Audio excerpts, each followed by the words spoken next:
Kjersti has a business called KPStyleConsultant, and she is a personal stylist who calls Nebraska home. In 2020, she started her business with the dream of creating a business that helps women and men transform their wardrobes by investing in themselves, elevating their style, and ultimately their lives. Her amazing husband, who is with her here today, is a veteran, a retired veteran. They've been married for almost 20 years, and they have two sweet cats, Kona and Sebastian. And they're fans of travel, Pixar movies, and making dinner together. Ooh. Okay. She is the proud recipient of a hard-earned bachelor's degree in textiles, merchandising, fashion, and design from the University of Nebraska at Lincoln. And she spent the last decade in the style world advising, managing, and recommending all things style-related. In a confidence architect, style expert, and kind truth teller by day, my brain is not computing this today. Curious restaurant connoisseur, breast cancer survivor, and avid audiobook listener by night. She does not believe that style is vain or extravagant. She thinks of it as quite the opposite, more self-care.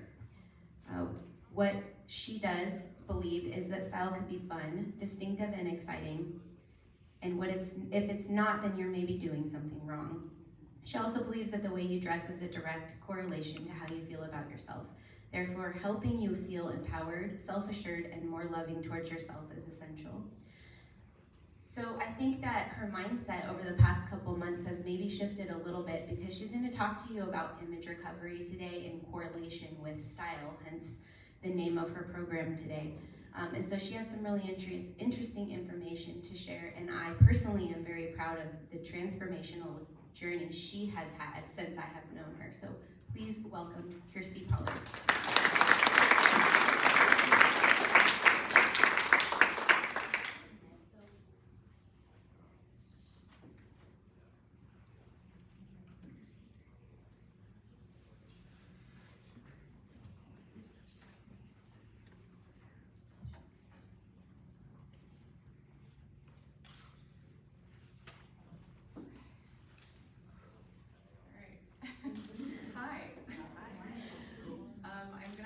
You all for a big favor, and after Michaela's great breathing, I'm going to make you breathe again.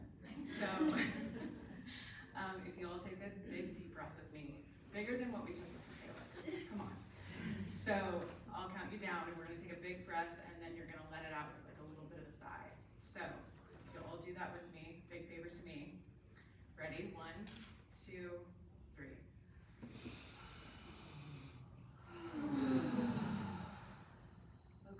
That was for me, not for you.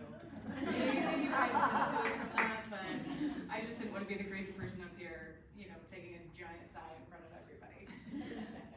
I will tell you, I am not a pro speaker, but I am an expert stylist. So if you hear my voice shake, or I flub up words, or you see me reading from my iPad, that is the real deal, folks.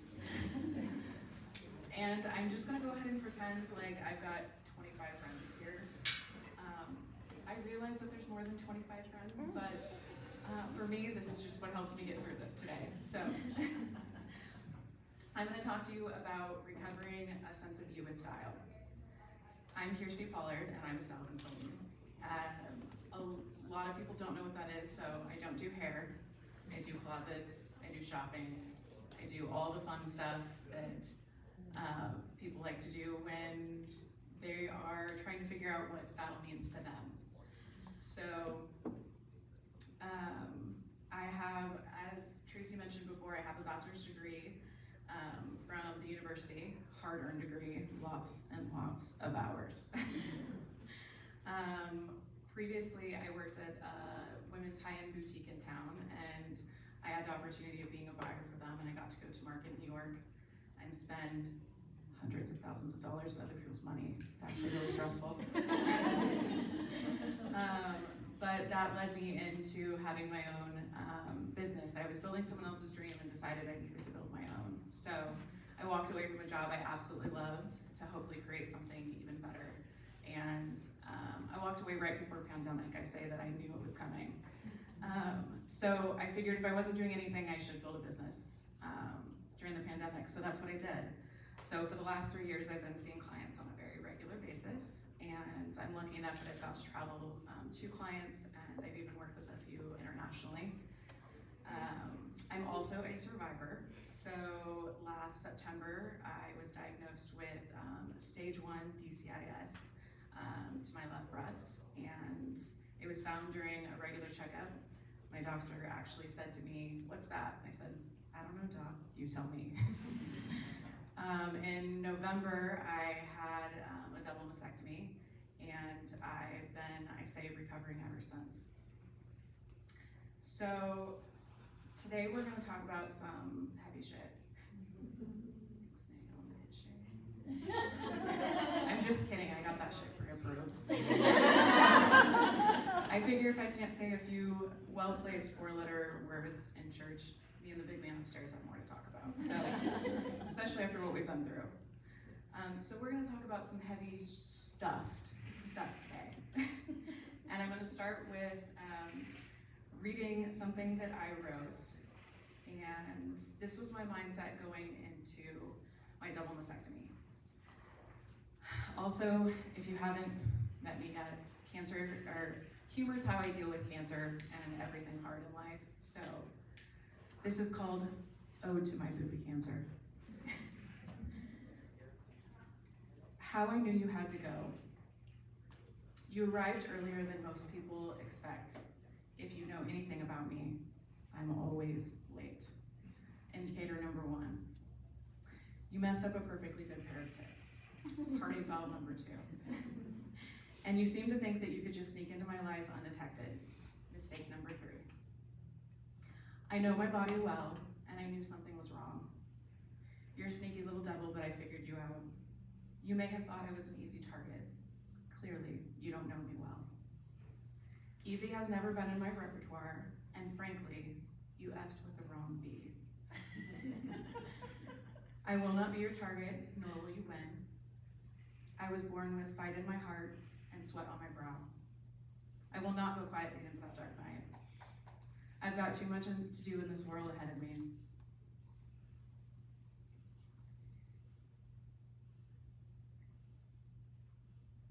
You can take my breast, but not my breath.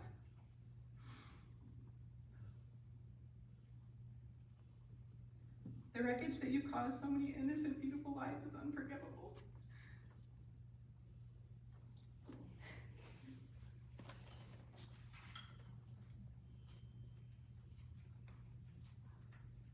I told myself I'd get through this without crying. Okay, I'm one of the lucky ones. I'm fully aware of this blessing.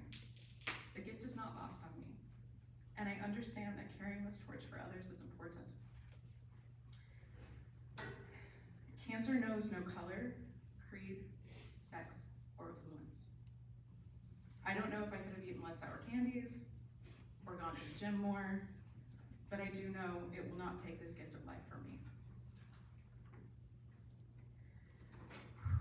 Okay, I made it.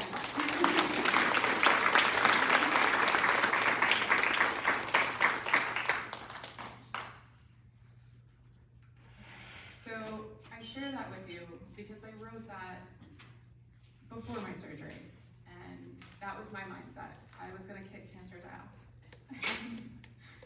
Well, it was a very different story about a month after surgery.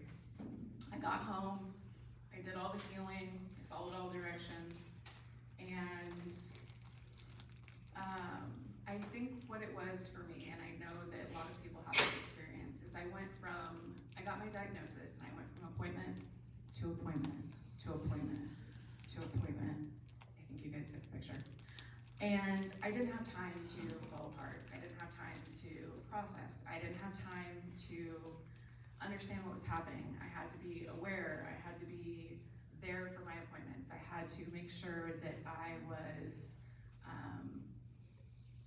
able to make decisions. So I didn't have time to think about a lot. And after my surgery and most of the physical healing was done, I realized that I hadn't even thought about what I had just gone through. And I think that it all hit me. And I don't know if the mental health aspect of what it's like to go through cancer is talked about enough. And I realized that my priorities shifted, my relationships changed, what was important to me changed, what I was available for changed. I like to say that anymore, I think a lot of times, I'm sorry, I'm no longer available for that.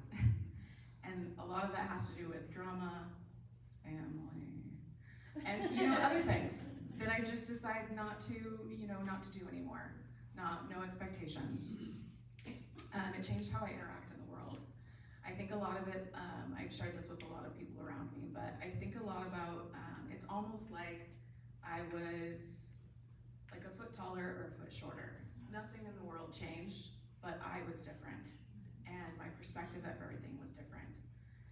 And I didn't recognize myself anymore. I'd be looking in a mirror, staring at the reflection. Logically, I'd think to myself, those are my eyes, that's my face. And I wouldn't recognize the person that I saw. I felt lost. I felt not there.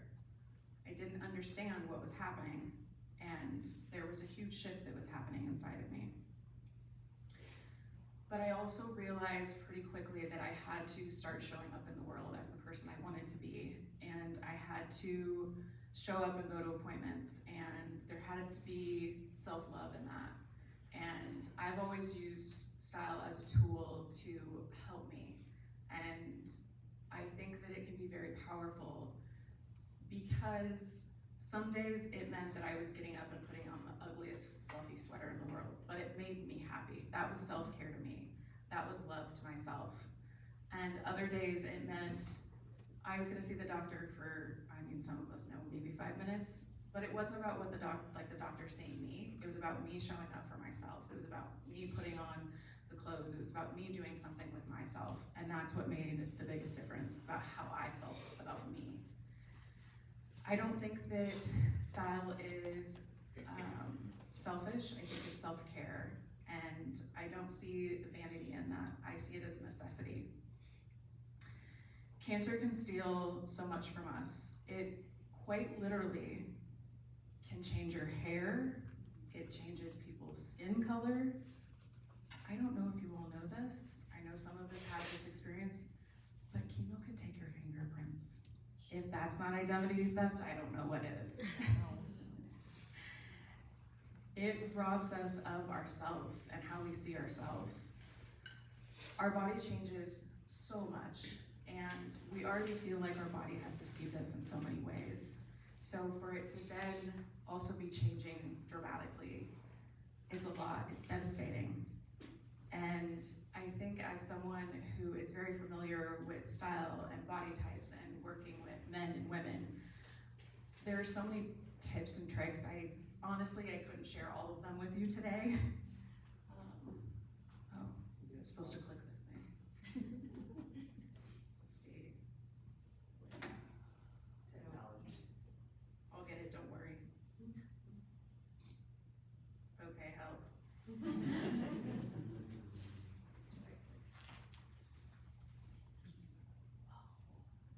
Oh, makes sense.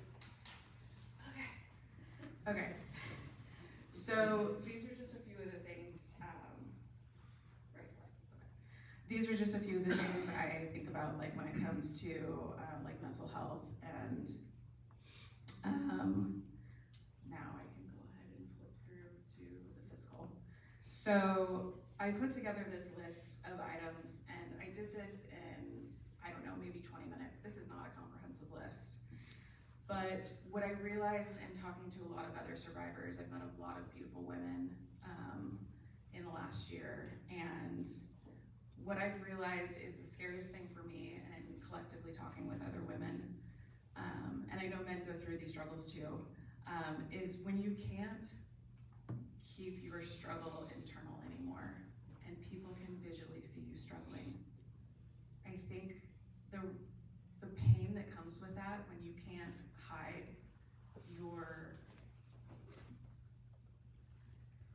the ugly stuff that happens to you, I think that's hard.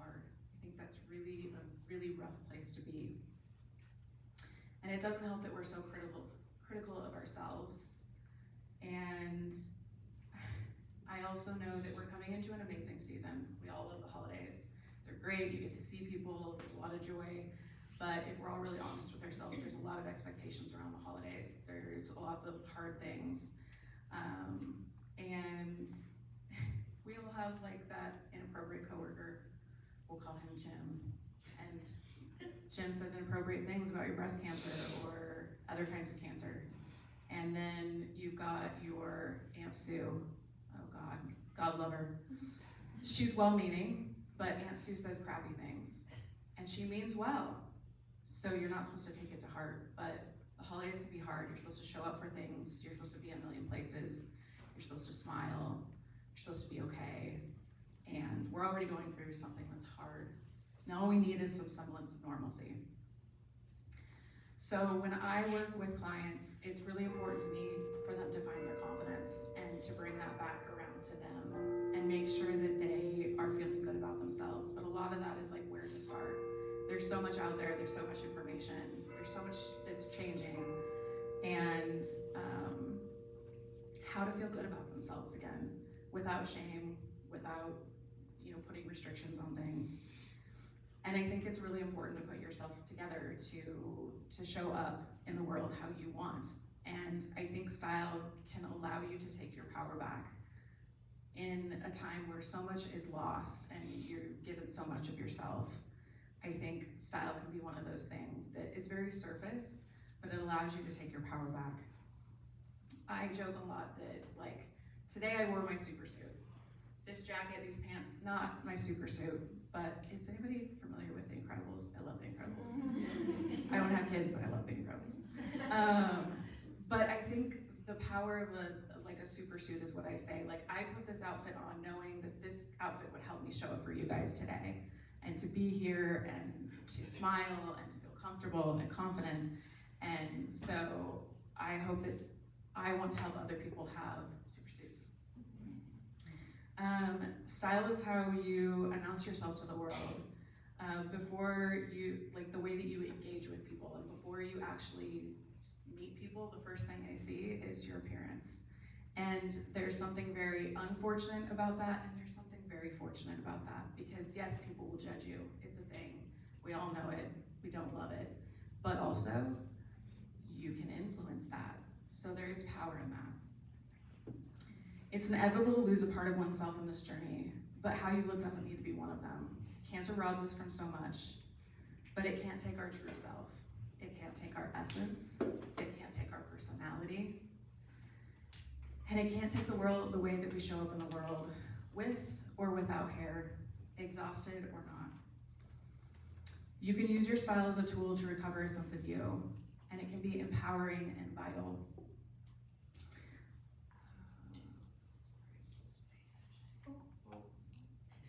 So after my diagnosis and talking with Tracy, I created a survivor package, and that looks like spending an afternoon with you and helping you plan, some things coming up. And if you're interested, we can talk about that. Come see me at my booth. But I just wanted to say thank you to St. Mark's and thank you to Tracy Bender. You mean a lot to me, and you are a silver lining in what I've been through. I'm grateful for this opportunity to talk to all of you. And we all became a part of a club that we never wanted to join, but the community makes it that much easier. It's been lovely spending time with my 25 good friends. Have a good afternoon.